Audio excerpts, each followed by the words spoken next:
আমি শ্রী মিলন দাস লালা পৌরসভার পদাধিকারী বলে সদস্য হিসাবে ঈশ্বরের নামে শপথ করিতেছি যে আমি বিধিমতে ভারতীয় সংবিধানের প্রতি আনুগত্য ও দৃঢ় বিশ্বাসে অটল থাকিব এবং যে কর্তব্যের প্রতি হইতে যাইতেছি তাহা বিশ্বস্ততার সহিত পালন করিব।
সদস্য সেই হিসাবে আজকে শপথ গ্রহণ অনুষ্ঠানে এসেছিলাম। শপথ গ্রহণের পর আমরা লালা পৌরসভার যারা নাগরিক অনেকেই আমাকে হোয়াটসঅ্যাপে অনেক বিষয় জানিয়েছিলেন, অনেক সমস্যার বিষয়ে।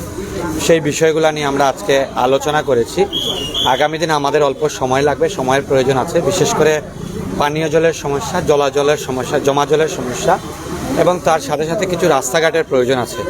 আজ আমি মিউনিসিপ্যালিটির যারা এক্সিকিউটিভ অফিসার এবং কমিশনার ওনাদের সাথে কথা বলেছি এবং একটা রুটম্যাপ আমরা তৈরি করেছি যাতে আগামী কিছুদিনের মধ্যে আমরা এগুলো সমাধান করার চেষ্টা করছি। খুব তাড়াতাড়ি যাতে সমাধান হয় সেই ব্যাপারে আমরা ব্যবস্থা নিচ্ছি। প্রথমত পানীয় জলের খুব বেশি সমস্যা, তো পানীয় জলের সমাধানের জন্য আজকে একটা রিভিউ হয়েছে। আমি পিএইচই এবং মিউনিসিপ্যালিটির একটা কোঅর্ডিনেশনের প্রয়োজন আছে। খুব তাড়াতাড়ি আমি সেই কোঅর্ডিনেশনের ব্যবস্থা করছি যাতে লালা শহরের মানুষ যাদের পানীয় জলের কমসে কম ভালো পানীয় জল খাওয়ার যাদের অধিকার, সেই অধিকার থেকেও তারা বঞ্চিত, সেই ব্যাপারে যাতে আমরা খুব তাড়াতাড়ি কাজ করতে পারি সেই বিষয়ে আলোচনা হয়েছে।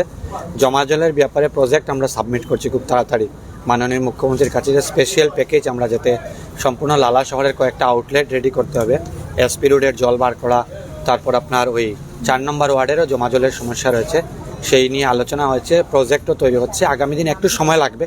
এই বছর হয়তো সেই জমা জল সমস্যা সমাধান করা সম্ভব নয়, কিন্তু আগামী বছর যাতে জমা জলের সমস্যা নিয়ে কেউ যাতে আর কমপ্লেন না করে এই ব্যবস্থা আমরা নিচ্ছি।